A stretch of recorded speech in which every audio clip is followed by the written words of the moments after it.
E se a morte simplesmente não existisse mais? Mas calma, não tô falando de filosofia, não. Tô falando de física pura. O que aconteceria se o universo, de repente, perdesse a habilidade de acabar com as coisas? Se prepara, porque a gente vai fazer uma viagem pelas leis mais doidas e fundamentais do nosso cosmos.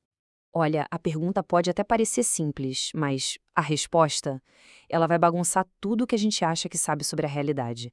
Tipo, como é que o universo ia reagir se a própria ideia de fim fosse, sei lá, deletada da existência? E é aqui que a coisa fica maluca. Sabe qual é a grande surpresa? Um universo onde nada morre estaria, na verdade, condenado ao fim mais definitivo de todos. É um paradoxo total, né? Mas para a gente entender essa loucura, a gente precisa falar de uma das leis mais poderosas e teimosas da natureza. Pois é, existe uma regra, uma lei que governa absolutamente tudo, desde o café que esfria na mesa até o destino final das galáxias. É a grande regra universal da desordem. E na física, claro, ela tem um nome bem específico. E esse nome é entropia. Pensa na entropia como a medida oficial da bagunça. É isso. O universo, por algum motivo, tem uma tendência natural para a desordem, para o caos. Um sistema com baixa entropia é tipo um quarto todo arrumadinho, sabe? Já um com alta entropia é a bagunça total. E adivinha só para que lado o universo sempre pende? Olha só esses exemplos aqui, fica bem fácil de pegar. Um baralho de cartas todo organizado por naipe e número, isso é baixa entropia, pura ordem. Agora embaralha ele. Pronto, a entropia foi lá para cima. Ou pensa num cubo de gelo. Ali as moléculas de água estão numa estrutura super organizada, mas aí ele derrete, vira vapor, as moléculas se espalham de forma totalmente caótica. A lógica é simples. Existem muito mais jeitos de algo estar bagunçado do que arrumado, e a natureza sempre vai pelo caminho mais provável, ou seja, o caminho do caos. E essa tendência para bagunça não é só uma preferência, não, é lei. É a famosa segunda lei da termodinâmica. Pensa nela como o chefão final da física. Uma regra que ninguém, mas ninguém mesmo, consegue quebrar. Ela diz basicamente que a desordem total do universo está sempre aumentando. Sempre. E é por causa dela que o tempo só anda para frente. É a entropia que não deixa a gente desfazer um ovo frito, sabe? Ou voltar ao tempo. Exato. Essa ideia de que a desordem só aumenta é o que cria o que a gente chama de flecha do tempo. Pensa bem, por que a gente lembra do que aconteceu ontem, mas não do que vai acontecer amanhã? A resposta está aí, nesse caos que não para de crescer. A gente vê isso acontecendo o tempo todo no nosso dia a dia e nem se dá conta. Uma xícara de café quente, ela sempre esfria, né?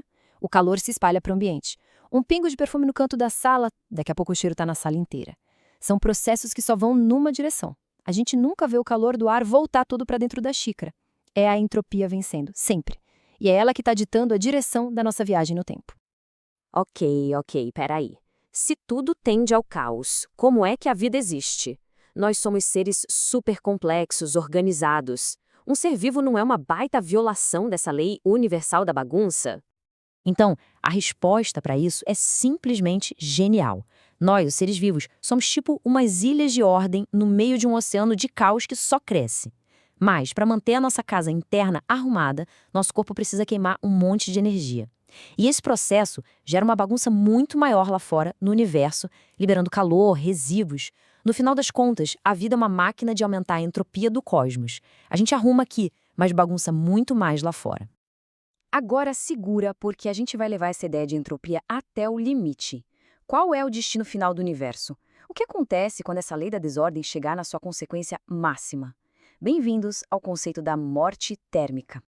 O que acontece é o seguinte: o universo está se expandindo e esfriando. É um processo lento, mas inevitável. As estrelas, que são as nossas fogueiras cósmicas, uma por uma vão apagar. O céu vai ficar escuro para sempre. E até os buracos negros vão evaporar bem devagarinho, ao longo de eras.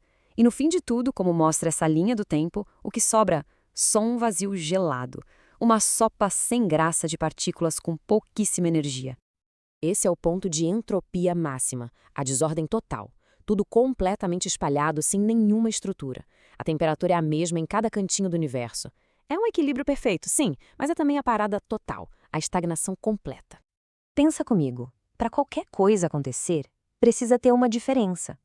Uma bateria funciona porque tem um polo positivo e um negativo. Nesse universo final, em equilíbrio térmico, é como se tudo estivesse no mesmo nível. não tem diferença de nada. A energia não tem para onde fluir. E isso nos traz de volta, contudo, para o nosso paradoxo inicial. Num universo sem diferença de energia, nada, absolutamente nada, pode acontecer. Nenhum processo, nenhuma mudança, nenhum pensamento. Esse é o verdadeiro fim, a tal da morte térmica. Um estado onde até o tempo para de fazer sentido. E olha que ironia, um universo onde nada pode morrer vira um lugar onde nada pode viver, onde nada pode sequer acontecer. Mas espera aí, e se esse não for o final da história? E se esse fim absoluto, essa paz de cemitério cósmico, esconder o segredo para um novo começo? Um físico brilhante, o Roger Penrose, olhou para esse cenário final, super desolador, e teve uma ideia que é simplesmente maluca. Ele pensou, e se, quando o universo chega nesse pico de bagunça, o próprio conceito de desordem perdesse o sentido? É como se ficasse tão bagunçado, mas tão bagunçado, que de uma forma estranha tudo voltasse a ser simples. O nome técnico para isso é simetria conforme.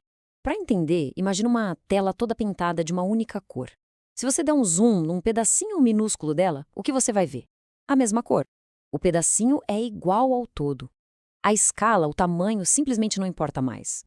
E a ideia do Penrose é que o universo, no seu fim, vasto, frio, vazio, se comporta exatamente assim. E é aqui que a cabeça da gente explode. Dá uma olhada nessa tabela. O Big Bang, lá no comecinho de tudo, quando o universo era minúsculo, quente e denso, ele também tinha essa mesmíssima simetria conforme. Ou seja, matematicamente, o fim do universo é idêntico ao começo. É uma simetria bizarra, incrível, que conecta o nascimento com a morte do cosmos. A teoria do Penrose sugere uma coisa quase poética. É como se o universo, no seu estado final, esquecesse que é enorme e frio. E esse estado, que se parece tanto com o começo, vira semente para um novo Big Bang. E aí o ciclo se repete. A morte de um universo dá à luz o próximo. A morte térmica não seria mais o fim de tudo, mas só uma passagem, uma transição. O universo viveria em ciclos eternos, um renascendo das cinzas do outro, numa dança cósmica que nunca, nunca termina. O que nos deixa com uma pergunta final de arrepiar. Se essa teoria estiver certa, o nosso Big Bang talvez não tenha sido o começo de tudo. Talvez ele tenha sido apenas o fim de um universo que existiu antes do nosso. Será que a gente está vivendo agora nos ecos de um cosmos que já morreu há muito tempo?